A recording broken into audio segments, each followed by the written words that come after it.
Hello everyone, I hope you all are well. In this video, I'm going to show you how can you copy your script or your writing for free. And for now, we're gonna use Google Drive and Google Docs. And you can see I have already downloaded a script, for example. And you can see this is a big script. If you are gonna write this on laptop, it's take too much time, but I will do within a minute. So we have to upload this image first on Google Drive.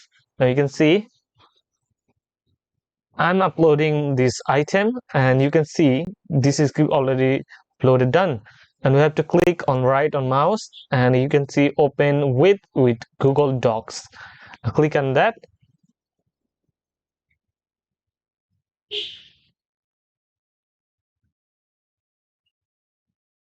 Now let's see the magic.